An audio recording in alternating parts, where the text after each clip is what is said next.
Romanos 12.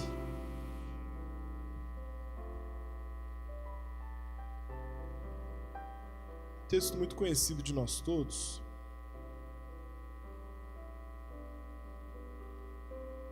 Quem achou, diga eu achei. Quem não achou, fala, espera aí, pastor. Opa, espera. Romanos, capítulo 12.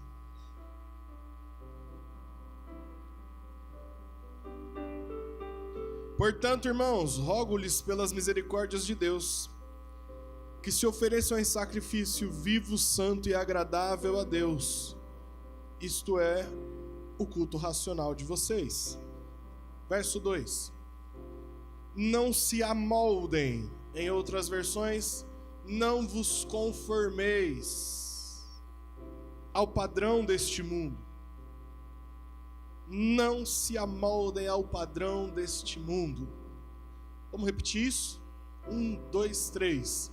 Não se amoldem ao padrão desse mundo. Vamos mais uma vez? 1, 2, 3. Não se amoldem ao padrão deste mundo, mas transformem-se pela renovação da sua mente, para que sejam capazes de experimentar e comprovar a boa, agradável e perfeita vontade de Deus. Irmãos, uma das perguntas que eu mais ouço, nem pergunta, uma das indagações, questionamentos, enfim, que eu mais ouço é assim: pastor, eu não sei o que Deus tem para mim. Eu não consigo compreender a vontade de Deus para minha vida. Eu não estou entendendo o propósito de Deus para mim.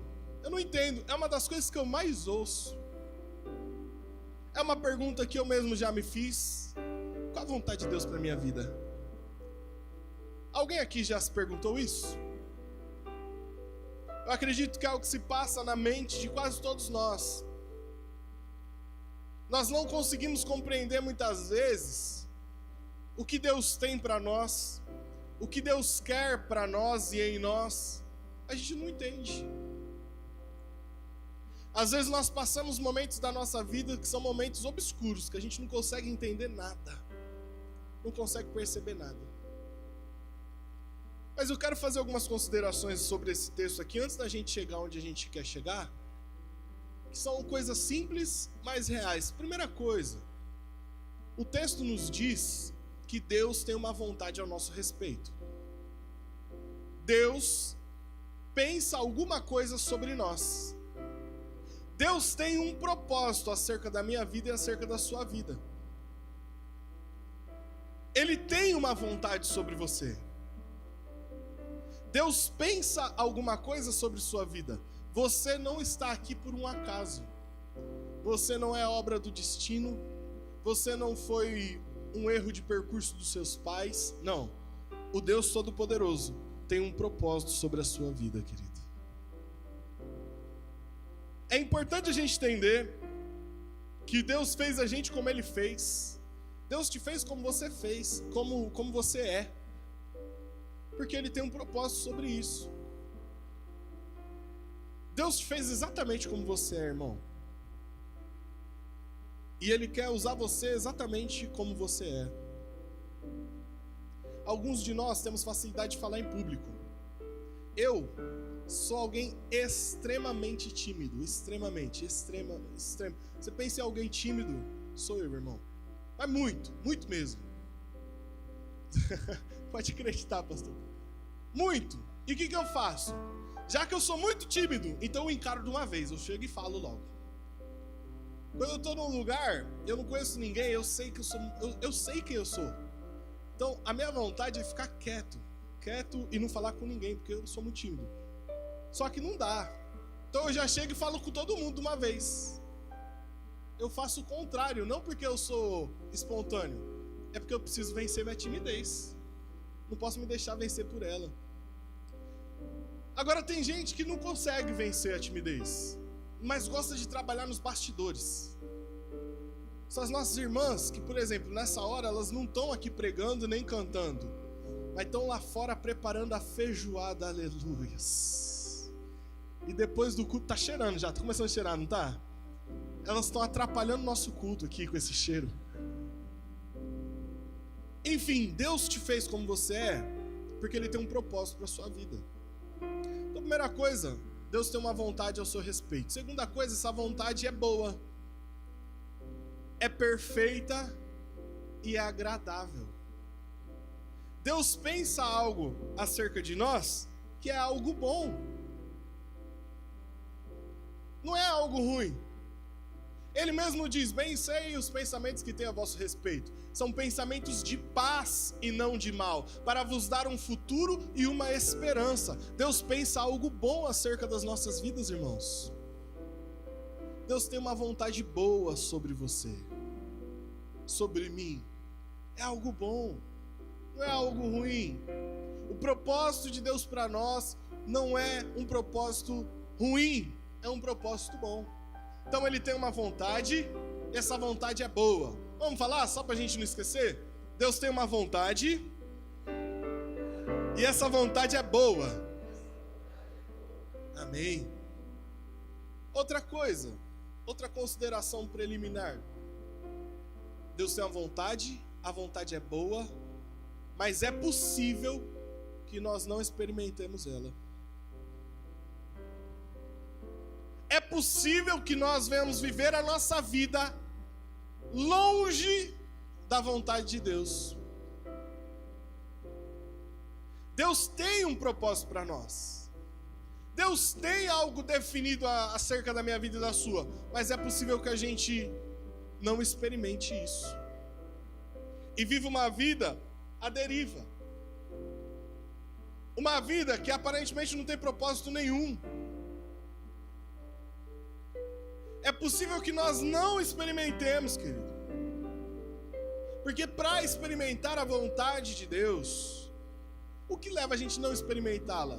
Uma coisa só, que é o que eu quero falar nessa manhã.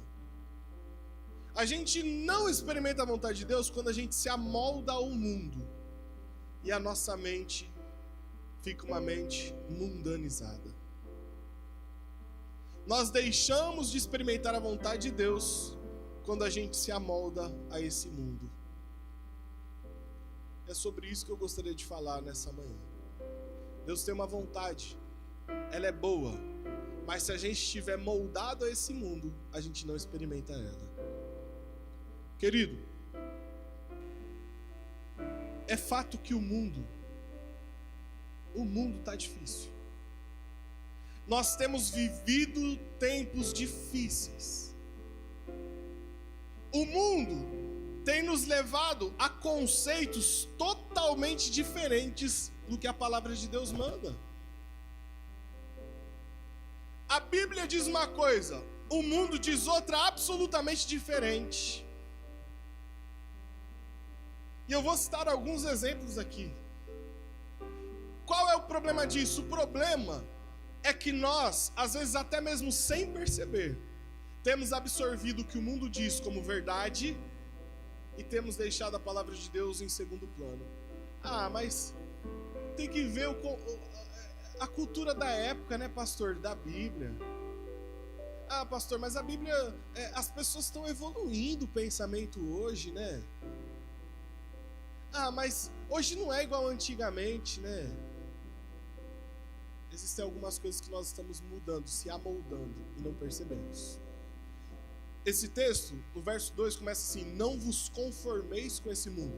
Conformar é tomar a forma de.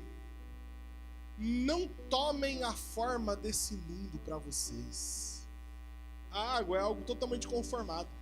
Porque eu coloco ela aqui, ela fica nesse formato. Eu coloco ela no copo, ela fica com o formato do copo. Agora, a Bíblia é algo conformado? Se eu colocar aqui, ela toma a forma do copo? Vou tentar de novo. A água, se eu colocar ela aqui, ela toma a forma do copo, irmãos. Sabia? Se eu colocar água aqui, ela fica do formato do copo. Agora deixa eu pensar um exemplo. A Bíblia.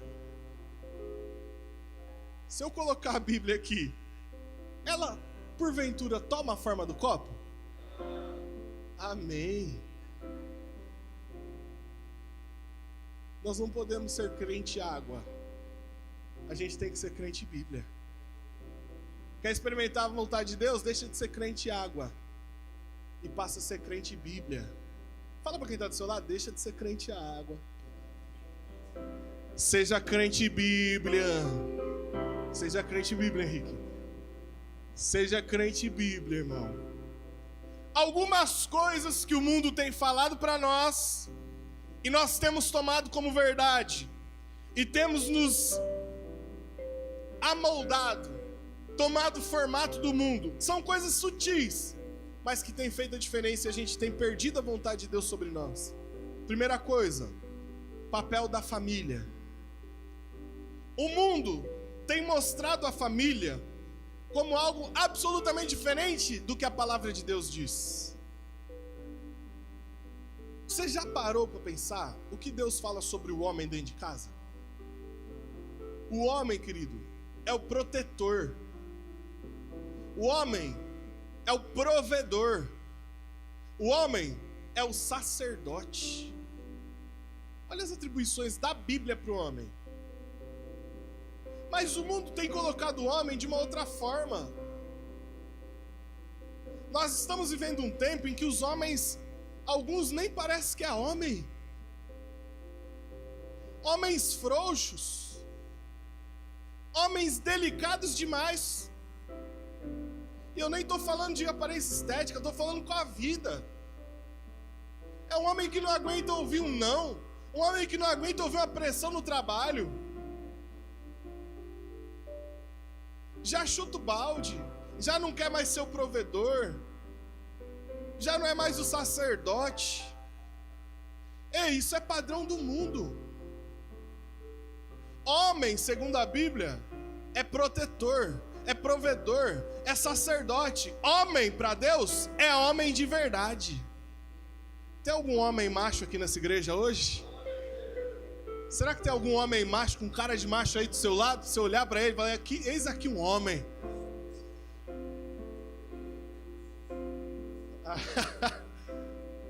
Dureza, eu vi alguns irmãos procurando assim. Falei, eita, será que tem aqui?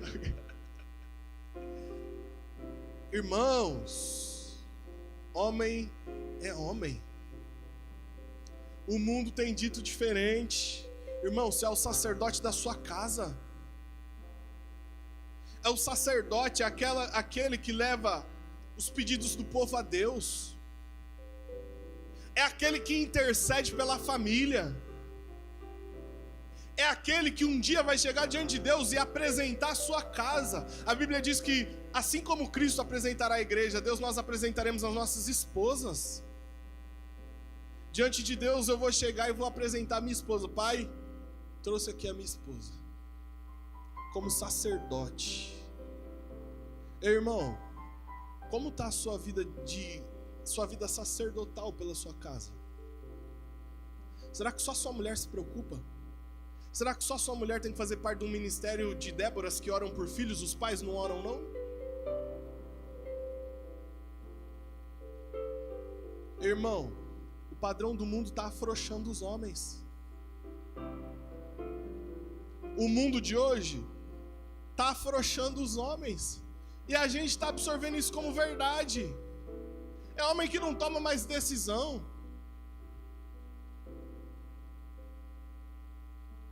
É homem que ao invés de ter uma esposa, trata a esposa como se fosse mãe. É homem que está perdido sem saber a vontade de Deus, porque está conformado a esse mundo. Enquanto o mundo diz que várias atribuições de homem são machismo, irmão, vamos entender uma coisa aqui. Honrar a mulher, querer o bem dela, protegê-la, igualdade de salário, isso daí, irmão, não precisa ser feminista não, isso é só ser crente de verdade. Homem crente de verdade valoriza a mulher, amém ou não? Amém ou não? Irmã, você é uma bênção. Você é uma bênção de Deus. Se você tá com a sua esposa aí do lado, aproveita o momento, ganha um ponto, fala, sem você. Aí você completa a frase, sem você. Isso. Queridos, eu não tô aqui querendo fazer uma pregação machista. Eu tô aqui querendo falar para você que o padrão de Deus pro homem é que ele seja homem ainda. Ainda que o mundo diga o contrário, Deus estabeleceu o homem para ser homem. Homem que cuida da casa. Homem que protege sua família. Homem que é sacerdote do seu lar. Homem que responde diante de Deus pela sua casa. Esse é o padrão de Deus, não se amolde ao mundo, não. Eu não entendo, Deus não fala comigo. Começa a renovar sua mente. Comece a trabalhar suas convicções. Porque Deus tem uma vontade boa, perfeita e agradável sobre a mim e sobre a sua vida. O mundo tem masculinizado as mulheres.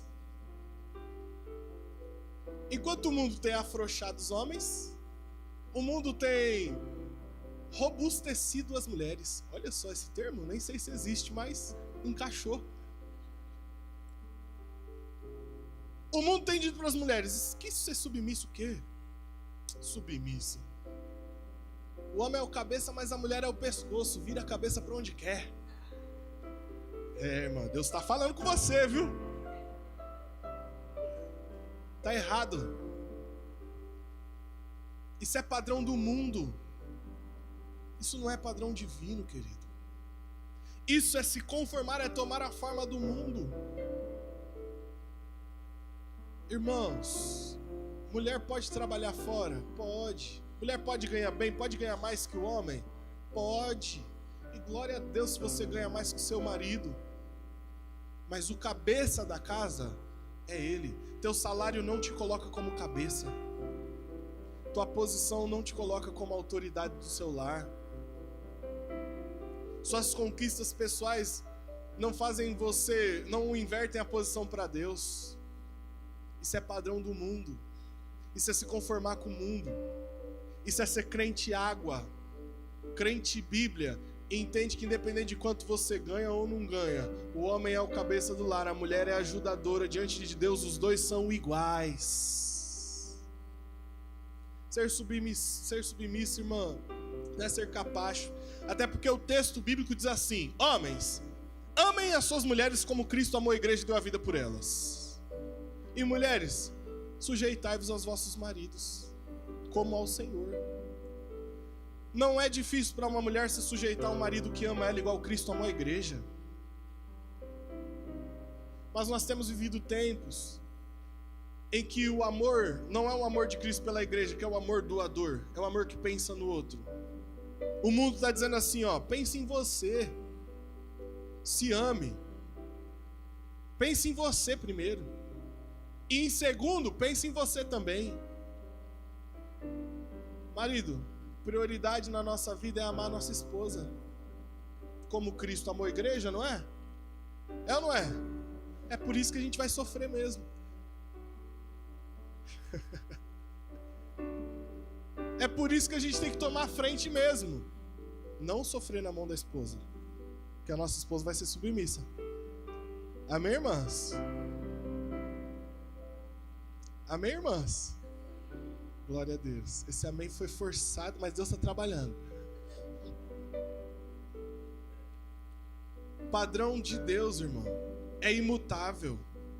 Por que eu não experimento a vontade de Deus? Porque está conformado com o mundo, está na forma do mundo. E isso é aqui, O mundo tem invertido o papel das famílias. Outra coisa em que o mundo está falando coisas totalmente diferentes do que a palavra de Deus diz é sobre a igreja. Sobre a igreja. Houve uma época, irmãos, que a igreja era prioridade na vida do crente. O crente ia para todos os cultos. Houve uma época que não precisava ficar dando avisos. Irmãos, quinta tem culto, irmão.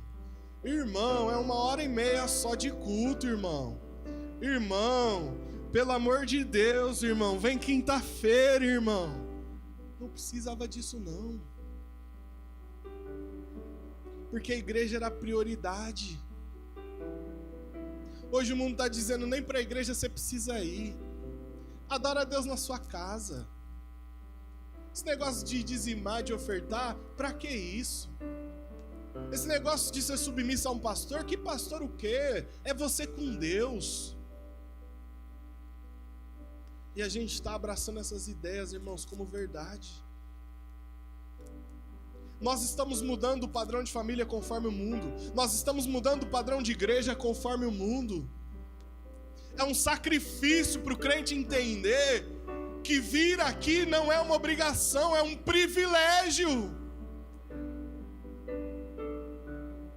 Tem que implorar para o irmão vir congregar.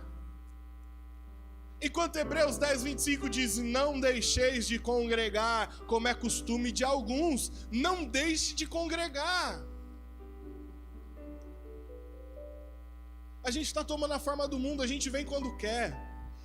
Irmãos, ultimamente a gente tem ouvido muito isso.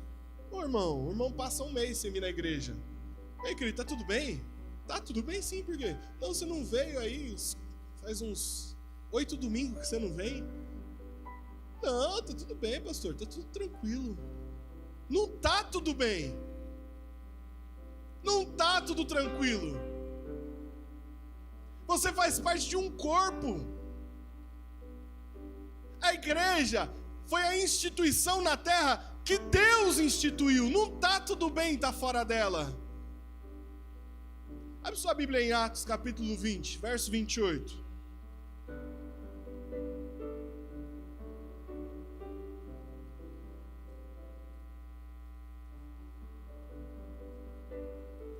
Atos 20, 28. Olha só o que está escrito.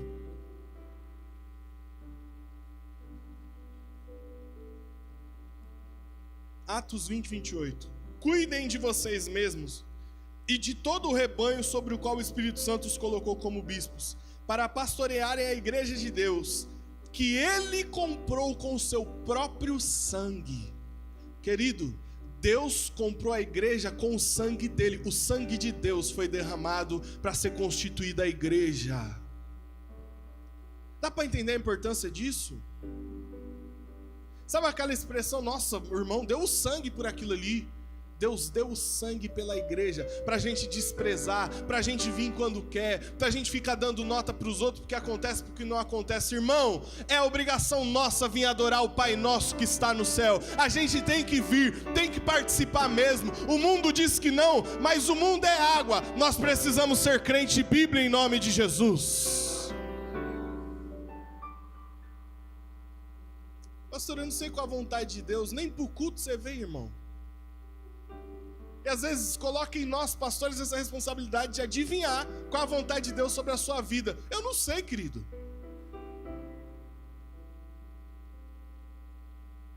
Não se amolde ao padrão do mundo. Não trate a igreja como o mundo trata a igreja. Não ache que a igreja é o que o mundo fala que é. Ah, você vai lá dar dinheiro para pastor? Eu lembro que eu trabalhava numa empresa, quando eu recebi o convite para vir trabalhar junto com o pastor aqui na igreja. E quando eu falei na empresa que eu iria vir, a primeira coisa que eu vi foi assim: eita, agora vai ganhar dinheiro, hein? A primeira coisa. E eu não me espantei, eu dei risada. Falei, agora eu vou ficar rico, irmão. Brinquei, não me espantei, não. Por quê? Isso é padrão do mundo.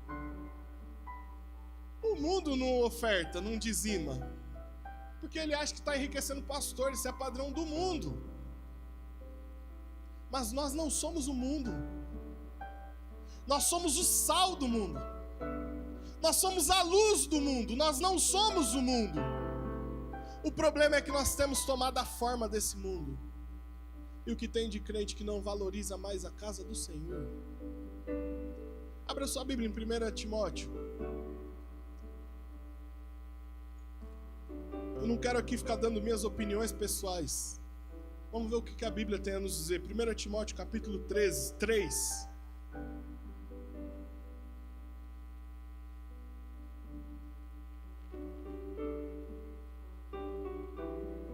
verso 15. Mas, se eu demorar, saiba como as pessoas devem comportar-se na casa de Deus, que é a igreja do Deus vivo, a coluna e o alicerce da verdade. A igreja é a coluna e o alicerce da verdade nesse mundo, irmão. Coluna e alicerce é o que sustenta, é o que mantém de pé. Isso daqui não é uma reunião de amiguinhos, não. Nós não estamos aqui para jogar conversa fora e para gastar tempo, não. Nós somos a igreja do Deus vivo, a coluna e o alicerce da verdade. Enquanto no mundo não tem verdade nenhuma mais, nós ainda estamos aqui para manter a verdade da palavra de Deus imutável. Agora, será que a gente leva a sério isso? Ou a gente está conformado igual ao mundo? Será que para nós isso é verdade mesmo, ou a gente tomou a forma do mundo? Eu quero te convidar a pensar como você vem vivendo a igreja. É um sacrifício para implorar para você participar de algum ministério? Irmão, se envolve, participa. Tem que ficar implorando, irmão. É isso que é a igreja para você na sua mente? É isso mesmo? A igreja que Deus comprou com seu próprio sangue. Irmão, a gente tinha que mergulhar de cabeça para fazer parte disso aqui. Foi o sangue divino que foi derramado para isso aqui existir. E a gente fica fazendo um monte de questão, um monte de coisa. Será que a gente não está pensando conforme o mundo? Nossa falta de compromisso, irmãos. A nossa falta de amor por isso, pela igreja. Quando a gente vai no culto, o culto começa às 18 a gente vai tomar banho. Vamos chegar umas 6h30, a gente pega a palavra, e a adoração, e o louvor, e a comunhão com os irmãos. Querido, isso é forma do mundo pensar, não é forma da igreja de Deus pensar. É por isso que tem tanta gente perdida, sem saber a vontade de Deus para si. É porque está conformado com o mundo.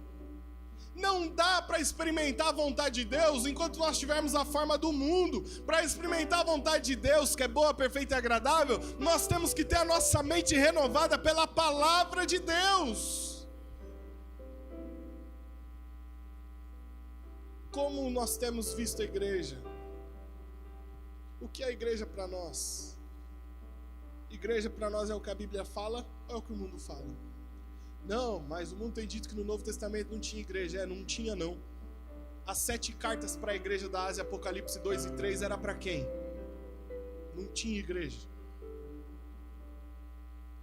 A carta aos Coríntios, a igreja de Deus que está em Corinto, não era igreja.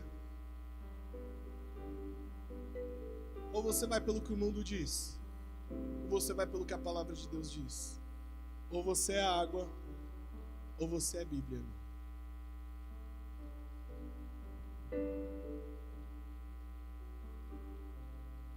Se você decidir ser água mesmo, eu vou te falar o que está no meu coração, tá? Se você decidir ser água, pastor, eu penso assim, é assim mesmo, o problema é seu, não é meu. Concorda comigo? Concorda comigo? Não é um problema meu, o problema é seu. Mas você não vai experimentar a boa, perfeita e agradável vontade de Deus. Não vai, querido. Agora, se você decidir pagar o preço de ser o crente Bíblia, que não se conforma com o mundo, que enquanto o mundo inteiro está te empurrando para uma posição, para um lado, você está indo contra essa força que o mundo está fazendo para você, que você decide ser crente Bíblia, se prepara, porque você vai viver a boa, a perfeita e a agradável vontade de Deus sobre a sua vida, em nome de Jesus. O mundo tem mudado o nosso padrão de família. O mundo tem mudado o nosso padrão de igreja. O mundo tem mudado nosso padrão de fé. O mundo tem dito que você pode seguir o que você quiser. Que na verdade, todos os caminhos levam a Deus. E levam mesmo, irmãos. Todos os caminhos levam a Deus. Chega diante dele, ele separa uns para a direita, outros para a esquerda. Mas que leva. O mundo tem dito que não é só Jesus. Buda também foi gente boa. Os ensinamentos de Mahatma Gandhi são maravilhosos. Alá é Deus e Maomé é o seu profeta. Kardec tinha uma boa intenção. O mundo tem dito várias coisas. Irmãos, deixa eu te falar uma coisa aqui sincera. Em outras religiões, tem bons ensinamentos? Tem. Você pega os espíritas, as obras sociais que eles fazem são monumentais, irmãos.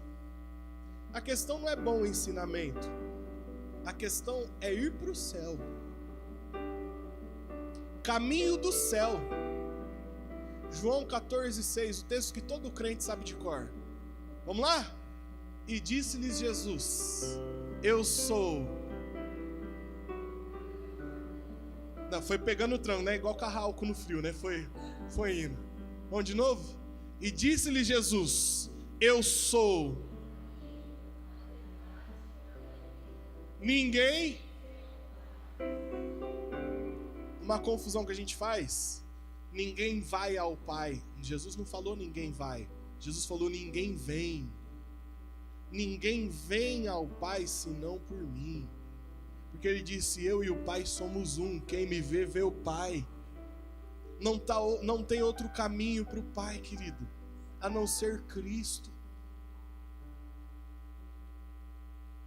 Que eu vejo de crente consultando horóscopo e coloca lá no Facebook ainda o seu signo, a sorte do dia para o Capricórnio.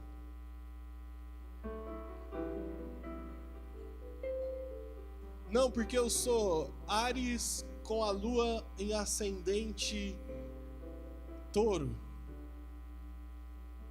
Não, pastor, mas esse negócio de signo, não. Qual é o seu padrão de fé, querido? Em quem você acredita? O que rege sua vida? Eu tô rindo, mas a vontade é de chorar. Isso é padrão do mundo, querido. Isso é tomar forma do mundo. Deixa eu te falar uma coisa. A Bíblia diz que Jesus estava na glória. Filipenses capítulo 2. E ele se esvaziou. Pensa em um príncipe. Coroa, cetro, casaco. E ele começa a tirar cada um dos seus atributos. Cada um dos seus atributos. Começa a deixar de lado. E a Bíblia diz que o Pai amou o mundo de tal maneira, como já foi citado aqui, que mandou o Filho vir para cá. O Filho que era perfeito, sem pecado nenhum. E o Filho abre mão de seus atributos, abre mão da sua glória e vem. Nasce de mulher. Passa por todas as humilhações que um homem natural passa. Jesus não só morreu por mim e por você, mas ele viveu por mim e por você. Sofrendo todo tipo de tentação, possível e imaginável. E ele sendo firme diante das tentações, porque se ele cai, se ele erra, todo o plano estava perdido, estava por água abaixo. Ele forma alguns discípulos, começa a curar pessoas, começa a fazer milagres, começa a anunciar a chegada do reino de Deus. E a coisa está acontecendo. 3 anos e meio depois de iniciar seu ministério, as pessoas querem o matar. Ele sofre a dor da traição. Ele sofre a dor da negação. Quando ele vê aquele discípulo que andava demais com ele, por 3 vezes olhar e falar: eu não conheço ele, eu nunca o vi. E a Bíblia diz que depois da 3ª vez Jesus olha para Pedro Eu imagino o olhar de Jesus para Pedro. O olhar que constrange Pedro a ponto dele sair chorando. Sair e chorar. Ele experimenta a dor da negação. Ele experimenta a dor de chicotadas em suas costas. E por quê? Ele merecia? Não, ele não fez nada. A Bíblia diz que cospem nele, o humilham. Ele é pendurado numa cruz, ele pede água para beber, dão vinagre. Para terem certeza que ele foi morto, furam o lado dele. Ele tem uma expressão de dor quando ele diz: Deus meu, por que me desamparastes? Ele olha, pendurado na cruz, dos discípulos só sobrou João. Ele olha para João e fala: João, a partir de hoje Maria, tua mãe, cuida dela. Cadê os outros? Onde está Pedro, que dias atrás falou: Jesus, eu estou pronto para morrer por ti? Não ficou ninguém, não sobrou ninguém. Ele foi sepultado para agora eu e você ficar lendo horóscopo. Para agora eu e você se amoldar ao mundo e falar que ele é só mais um. Para agora eu e você falar que qualquer religião leva para o céu. Ô irmão, nem a evangélica leva para o céu. Quem leva para o céu não é religião, é uma pessoa que morreu e ao terceiro dia ressuscitou, e o seu nome é Jesus Cristo de Nazaré. Esse é nosso padrão de fé. Isso é Bíblia, não é água. É esse Jesus que fundou a igreja, para hoje a gente desprezar a igreja.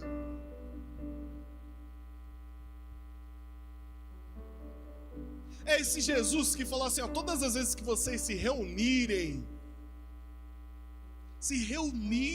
É esse Jesus que falou: todas as vezes que tiver 2 ou 3 em meu nome, eu vou estar ali. Eu estou. Igreja é a gente reunida no nome dele, e ele no meio, ele está aqui. Está na hora da gente mudar nosso padrão de mente.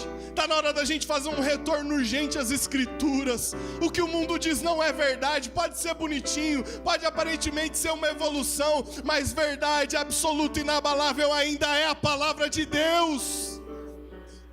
Nossa mente não é formada pelo que o mundo diz. Nossa mente é formada por essa palavra, em que Jesus diz: passarão os céus e a terra, mas as minhas palavras não passarão.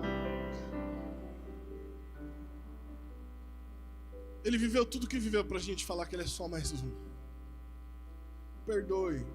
Gandhi foi um grande homem nessa terra. Teve palavras muito bonitas. Era um homem que admirava até o cristianismo. Buda, até onde eu sei, não fez mal para ninguém. Não estou falando mal deles. Eu estou falando que Deus, que se fez homem, que carregou o meu pecado, o Deus que morreu pelo Denis não foi nenhum desses outros. O Deus que se submeteu a uma cruz porque eu iria para o inferno não foi nenhum desses outros. Não foi nenhum astrólogo que falou: o Denis não merece o céu, então eu vou na terra. Subir para o céu ele não consegue, então eu vou lá embaixo buscar ele. Não foi nenhum astrólogo que fez isso. Quem fez isso por mim foi Jesus Cristo. Ele é o meu padrão de fé. Está na hora de mudar a mente, irmão. Senão não tem boa, perfeita e agradável vontade de Deus. A igreja tem se perdido, tem se amoldado ao padrão do mundo. Querido, mundo é mundo, igreja é igreja. Boa, perfeita e agradável vontade de Deus não é sendo água, é sendo Bíblia. A gente precisa mudar, irmãos, nosso padrão de família. Nós precisamos mudar nosso padrão de igreja. Nós precisamos mudar nosso padrão de fé. Isso aqui precisa ter valor pra gente. Isso aqui precisa ter sentido para nós, irmãos. A gente não pode tratar isso aqui como qualquer coisa. Agora mesmo nós vamos ceiar.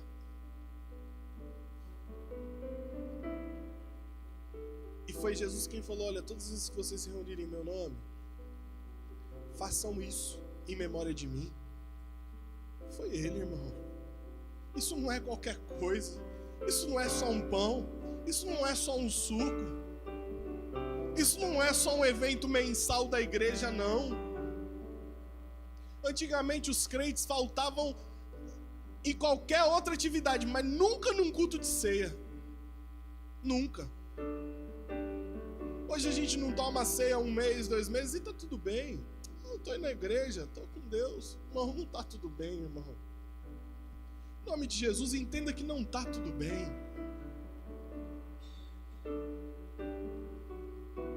Mas eu louvo a Deus que você está aqui nesse lugar, nessa manhã.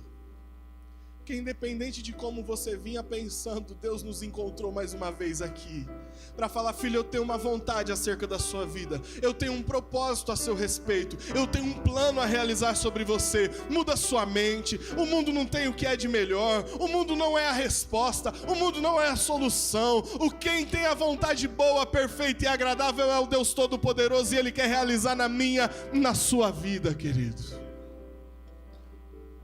Muda o padrão de mente. Não vos conformeis com esse mundo, mas transformai-vos através da renovação do vosso entendimento, para que experimenteis a boa, perfeita e agradável vontade de Deus. Última coisa que o mundo fala para a gente encerrar. O mundo tem dito que Ele não vem. O mundo tem dito que o meu Senhor é mentiroso. O mundo tem dito que a volta dele é um horizonte utópico. E é esse o termo que usam. É como o horizonte, você olha, você nunca vai chegar lá, mas você caminha em direção a ele. Oh. E a gente tem abraçado essa ideia. A gente vive como se ele não fosse voltar. A gente vive como se a qualquer momento nós não fôssemos ouvir uma trombeta soar.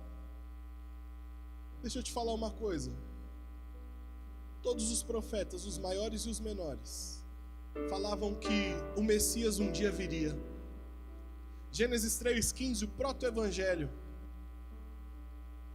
O próprio Deus fala assim: olha, da semente da mulher virá um Satanás, que você vai lhe ferir o calcanhar, mas ele esmagará a sua cabeça.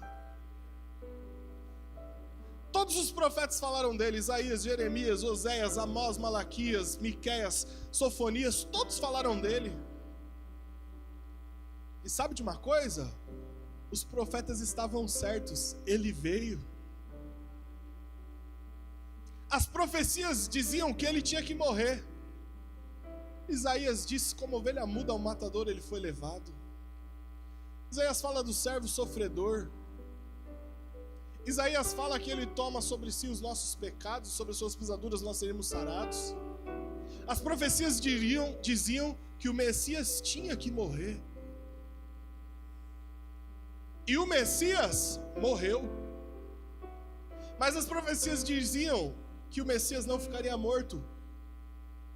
Ele ressuscitaria. Davi, em um momento de profecia, diz: o corpo do seu santo não experimentará decomposição, e nenhum de seus ossos será quebrado. Para apressar a morte de cruz naquela época, eles quebravam os ossos dos joelhos daqueles que estavam lá, porque a morte era apressada. Quando foram quebrar os ossos de Jesus, viram que ele já estava morto.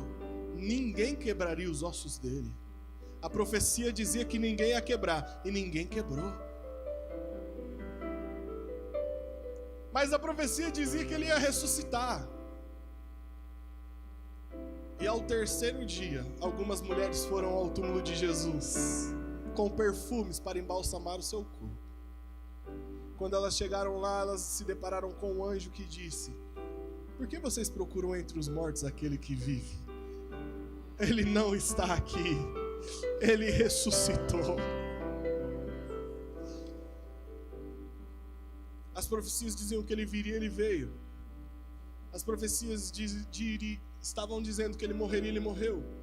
As profecias falavam que ele ressuscitaria, ele ressuscitou. As profecias nos garantem, a qualquer momento, nós veremos os céus abertos. E os que morreram em Cristo ressuscitarão primeiro. E nós, os que tivermos vivos, nos juntaremos com Ele nos ares. Nós veremos a volta do nosso Senhor.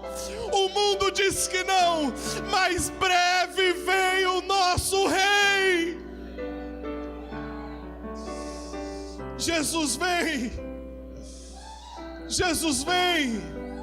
Se coloque de pé. Vamos ceiar. Vamos ceiar com alegria, porque Jesus vem. Eu quero chamar os obreiros que vão nos ajudar a distribuir a ceia. Não se amolde ao padrão desse mundo, irmão. Não se amolde ao que o mundo tem te dito. Jesus tem uma vontade boa, perfeita e agradável sobre a mim e sobre a sua vida. Não se acostume com o mundo. Não se acostume a ser aquilo que a Bíblia diz que não é para ser. Tem mais uma coisa que eu quero falar, que me veio à memória agora. O padrão do mundo diz o seguinte: errou, paga. O padrão do mundo diz que se você pisou na bola, você tem que pagar. E por isso, por causa do padrão do mundo, muitos não têm tomado ceia. Muitos se olham e falam: não, eu errei, eu não posso tomar, isso é padrão do mundo. O padrão divino é a graça de Deus sobre nós. O padrão divino diz que na cruz Ele pegou todo o escrito de dívida que havia sobre nós e cravou na cruz. Portanto, nenhuma condenação há para aqueles que estão em Cristo Jesus. Isso é padrão de Deus. Errou, irmão? Pede perdão, porque o sangue de Jesus Cristo nos purifica de todo pecado. Isso é padrão de Deus. Mas não deixa de tomar ceia, não. Não deixa de participar, não. Não deixa, não. É importante esse momento. O mundo diz que não, mas é sim. É importante nós olharmos para esse cálice aqui e lembrarmos que um sangue foi vertido em meu favor e em seu favor. Eu estou tomando a ceia não é porque eu sou bom, não é porque eu não erro, não. Eu estou tomando a ceia porque Ele é bom, Ele não errou, Ele é perfeito. Aleluia.